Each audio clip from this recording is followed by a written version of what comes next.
pessoal, meu nome é Lívia Marinho, terceira aula, terceira questão do ESAF. Quem ainda não tiver inscrito no nosso canal do YouTube, por favor, faça a inscrição aí embaixo. Qualquer coisa dá joinha, se gostar, se não gostar, não faça uma criação, mas vem com a gente estudar a questão do ESAF hoje. Questão 3 e questão 4, o material está no grupo do Facebook Português na Veia, né? Então tem esse materialzinho lá, você pega o material, que são as questões do ESAF de vários concursos anteriores, vocês façam as questões e depois assista o videozinho para poder vocês poderem corrigir as questões. Vamos lá. Questão 3 é uma questão de 2012, analista de comércio exterior. Diz assim, ó, fragmento de 3 diz assim: missão conjunta do Fundo Monetário Internacional, FMI. Veja bom, olha que bonito, a banca te ensinando a fazer a dissertação.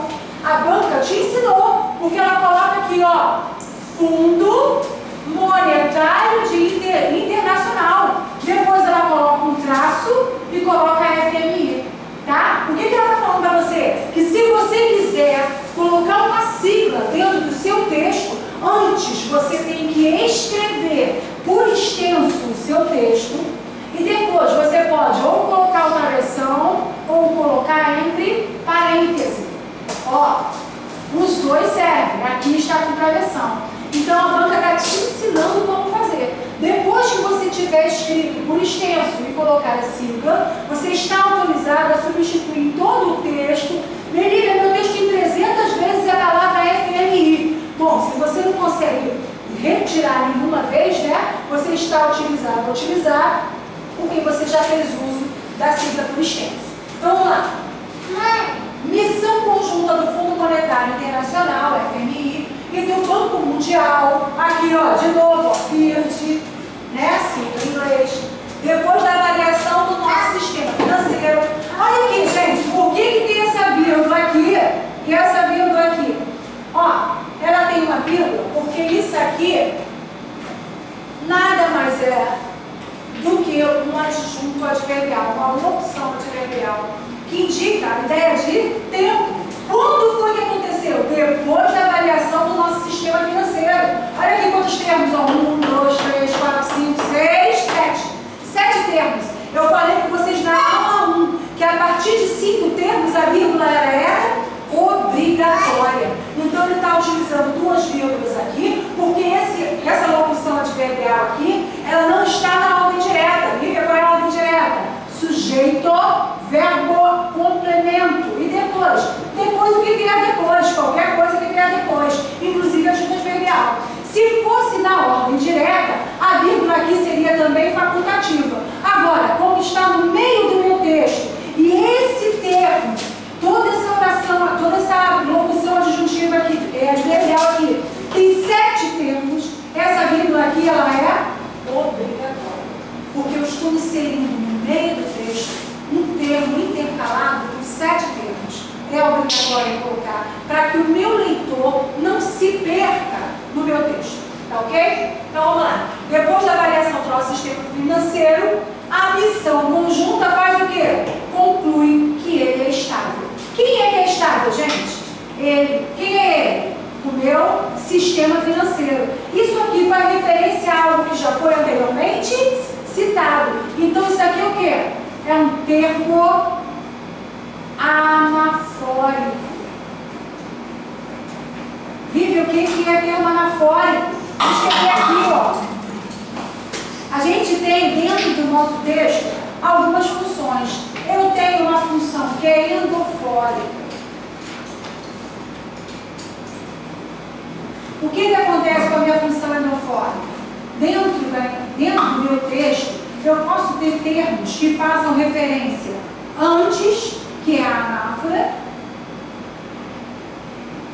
e posso ter termos que façam referência depois, que é a catáfora. Então, a anáfora é quando o termo ou o conjunto de termos, termo ou conjunto de termos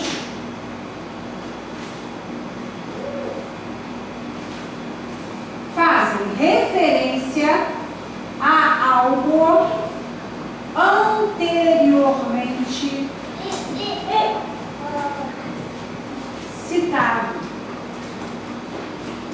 seja, retoma o antecedente.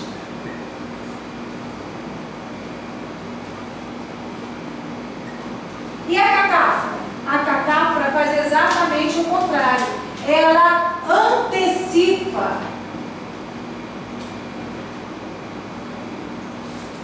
um termo ou conjunto de termo que ainda não foi citado. Então, quando fala aqui, ó, conclui que ele é estável, quem é estável? O sistema financeiro. Então, este pronome, ele, está retomando um termo anteriormente citado. Para que eu uso isso, Lívia? Para não fazer repetição, o seu termo não ficar um termo repetitivo, enfadonho. Então, você se utiliza de pronomes, você pode se utilizar de outros substantivos, você pode se utilizar de outras palavras. Fazer referência a um termo anterior é uma anáfora. Então vamos lá. Conclui que ele é estável, com baixo nível de riscos e evidentemente capaz de capacidade de amortizá-los numa eventualidade. Então, esse meu sistema financeiro, ele tem capacidade de amortizar os meus riscos, que mesmo assim são baixos níveis de risco, numa eventualidade. Então, gente, ele não está excluindo a possibilidade de você ter risco, não. Ele está só dizendo que o nível de risco é baixo. Mas que se esse risco ocorrer, existe a capacidade de ele amortizar o meu risco. Por quê? Porque ele é um sistema estável. Tá? Então, ser estável é a causa que me permite amortizar riscos. Tá ok? Mas vamos para a nossa afirmativa. Afirmativa, ele quer que a gente julgue como certo ou como errado. A vírgula após estável isola elementos de uma enumeração. Vamos ver? Conclui que ele é estável. Aí ele bota aqui essa vírgula. Eu vou ter uma enumeração com baixo nível de risco, 1, e evidente capacidade de amortizá-los. Se eu tenho mais de um termo depois da minha vírgula, referente ao mesmo termo anterior, eu não estou enumerando. Enumerando, a gente está acostumado a ver assim: comprei arroz, vírgula, feijão, abóbora, macarrão. Isso é uma enumeração, é um termo após o outro. E aqui, Lívia? Aqui também é, olha aqui, ó, que ele é estável. Aí, para falar, para justificar essa estabilidade, eu disse: número 1, meu argumento 1, baixo nível de risco. Argumento 2, enumeração 2, evidente capacidade de amortizá-los. Então, aqui está isolando elementos de uma enumeração alternativa correta. Tá ok? Questão 4. Não deu para fazer duas numa gravação só. Questão 4. Secretaria da Fazenda. Diz assim: a redução dos juros que se verificou em dezembro certamente não reflete as mudanças que beneficiaram os bancos. Redução de compulsório e ligeira melhora na captação de recursos, mas apenas a menor procura por crédito. Aí ele quer que julgue. Caso os parênteses fossem substituídos por travessões, prejudica-se a correção. Nós já falamos isso, aula 1. Depois repetimos na aula 2. E essa é a aula 3. Crianças, é igual negação de emprego. Se errar a prova, nem me conta depois. É claro que onde eu tiver dois parênteses, eu posso substituir por vírgula. Opa! E aí eu teria que tirar a outra, né? Porque aquela vírgula está acumulando trabalho. Ou eu poderia substituir por travessão, sem nenhum problema. Então aqui, julgamento aqui é certo. Tá? Não, porque aqui, ó, no final diz que prejudicaria a correção. Prejudica, gente? Não. A gente já viu que se eu posso substituir dois travessões por dois parênteses, posso substituir dois parênteses por duas vírgulas, por uma vírgula com travessão, né? Então não prejudica